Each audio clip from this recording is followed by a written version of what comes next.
دور فرمائے۔ یاد رہے ناظرین کہ نبی پاک علیہ الصلوۃ والسلام نے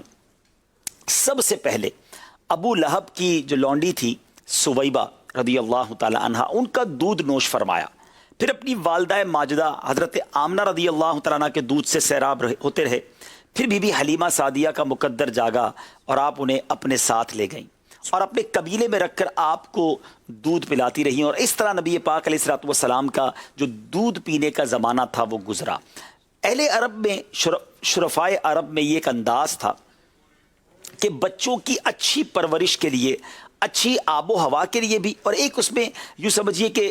جس کو آپ کہیے کہ ان کا مائنڈ سیٹ یہ بھی ہوتا تھا کہ اچھی زبان، فصیح زبان جو ہے وہ سکھا دی جائے۔ یاد رہے ہمارے شہروں میں بھی، جتنے بھی شہر ہیں اگر آپ غور کریں تو جو پراپر لینگویج ہے وہ گاؤں میں ملتی ہے، وہ ولیج میں ملتی ہے۔ شہر میں مختلف علاقوں سے لوگ آ کر بس جاتے ہیں تو سب کی زبانیں گڑ بڑ ہو جاتی ہیں۔ آپ کو پراپر پنجابی چاہیے تو پنجاب کے گاؤں میں ملے گی، پراپر سندھی چاہیے تو وہ آپ کو سندھ میں ملے گی۔ پٹھان یہاں بھی رہتے ہیں مگر کراچی میں رہ کر ان کی پشتو بھی گلابی پشتو ہو جاتی ہے، وہ آپ کو واقعی وہاں جا کر ملے گی۔ تو ایسے ہی ہر زبان کے لیے عرب کے لوگ بھی سمجھتے تھے کہ اگر پراپر عربی سکھانی ہے، پراپر عربی بچے کو، فصیح عربی جس کو کہتے ہیں، تو اس کے لیے وہ بچوں کو بچپن میں کوئی ایک ولیج کی زندگی عطا کرتے تھے، بتاتے تھے، اور وہاں جا کر دودھ بھی پلایا جاتا تھا اور ان کی زبان بھی فصیح ہو جایا کرتی تھی۔ اب حضرت حلیمہ سعدیہ رضی اللہ تعالی عنہا کا مقدر کیسے جاگا اور یہ عشق والا یہ عظیم واقعہ کیا ہے؟ بی بی حلیمہ سعدیہ کی زبانی ہی سنتے ہیں، اور آپ کہتی ہیں کہ میں بنی سعد کی عورتوں کے ہمراہ دودھ پینے والے بچوں کی تلاش میں مکے کو آئی، کیونکہ بی بی حلیمہ سعدیہ کا جو علاقہ ہے وہ مکے سے آج بھی جائیں تو آلموسٹ 250-300 کلومیٹر کے فاصلے پر ہے۔ تو فرماتی کہ میں مکے آئی۔ اب آج جب گاڑی میں جائیں تو 2-3 گھنٹے لگ جاتے ہیں، اس زمانے میں جب یہ اونٹ پر اور خچر پر سفر ہوا ہوگا تو یہ کتنا طویل سفر تھا۔ بی بی حلیمہ سعدیہ کہتی ہیں کہ فقر و فاقہ ہمارے علاقے میں تھا، بڑی غربت تھی، میری گود میں بھی ایک بچہ تھا اور میرے پاس اپنے جسم میں بھی دودھ نہیں تھا، میرا بچہ بھی ساری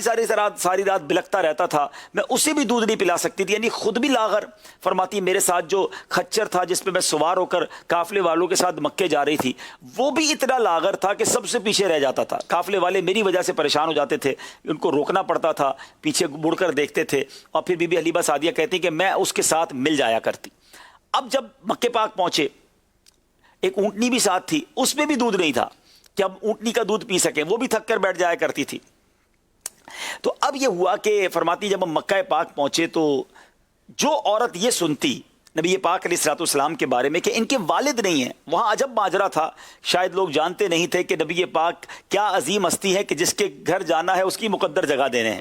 مگر کوئی اس لیے اس بچے کو نہیں لیتا تھا یا ان بچوں کو نہیں لیا جاتا تھا جن کے والد اگر بچپن میں یا ان کے پیدائش سے پہلے چلے گئے، تو ان کو یہ ریئلائز ہوتا تھا کہ ہمیں کوئی انعام تو ملے گا نہیں، کوئی بڑی رقم تو ملے گی نہیں، تو اس لیے کوئی سرکار علیہ الصلوۃ والسلام کی برکتیں نہ لوٹ سکا۔ بی بی حلیمہ سعدیہ کہتی میں نے سوچا مجھے بھی کوئی نہیں دے رہا، خالی ہاتھ واپس جانے سے بہتر ہے کہ یہ اتنا نور برساتا چہرہ ہے، میں انہیں اپنے ساتھ لے جاتی ہوں۔ مگر ناظرین یہ وہ ڈیسیشن تھا جس نے بی بی حلیمہ سعدیہ کو میں کہوں کہ ساری دنیا میں وہ پاپولیرٹی عطا کر دی، ساری دنیا میں وہ مقبولیت عطا کر دی۔ دیکھیے اس قافلے میں بڑی بڑی دائیاں آئی تھیں، اس قافلے میں بڑے صحت مند جانوروں پر سوار ہو کے لوگ آئے تھے اور بڑے مالداروں کے بچوں کو لے گئے، ہم میں سے ہمیں کسی کا کوئی نام نہیں پتا ہے، مگر بی بی حلیمہ سعدیہ کے مقدر دیکھیں 1450 سال ہو گئے ہیں، آج بھی جب بھی نبی پاک کا ذکر ہوگا ان کے ذکر کے بغیر بات پوری نہیں ہوتی ہے، بلکہ لوگ آج اپنی بچیوں کا نام حلیمہ سعدیہ رکھ کے سعادت محسوس کرتے ہیں۔ یہ کیا خدمت ہو گئی، یہ کیا مقدر جاگ گیا۔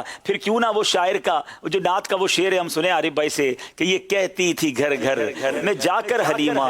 میرے گھر میں خیر الورا آ گئے، یہ کہتی تھی گھر میں جا کر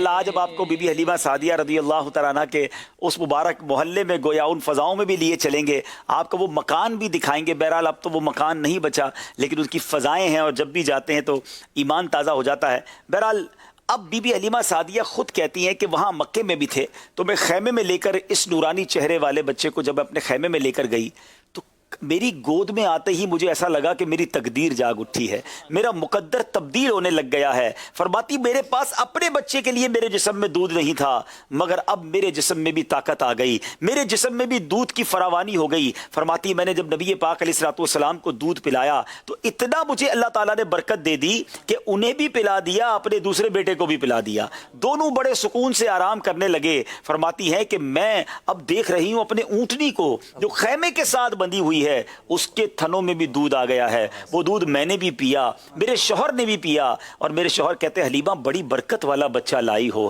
ہماری اونٹنی نے بھی دودھ دینا شروع کر دیا ہے، گویا ابھی تو آمد ہوئی ہے اور برکت ظہور، برکتوں کا ظہور، آرام اور سکون بی بی حلیمہ سعدیہ کو ملنا شروع ہو گیا۔ ناظرین اب یہ جو قافلہ مکے سے یعنی اب مکے سے اس گاؤں کی طرف جاتا ہے، پھر کیا منظر تھا وہ بھی آپ کو بتائیں گے، مگر وقت ہو گیا ہے 10 بجے، چونکہ اذان کا اعلان ہے تو آئیے اب انشاءاللہ اذان دی جائے گی اور اس کے بعد اس عشق والے واقعے کو لے کر آگے چلیں گے۔ آپ ہمیں کالز بھی کر سکتے ہیں، اپنی بھی کچھ یادیں مکے مدینے کی چاہیں تو ہمارے ساتھ شیئر کر سکتے ہیں، انشاءاللہ وہ کالز بھی ہم سلسلے میں شامل کریں گے۔ اب انشاءاللہ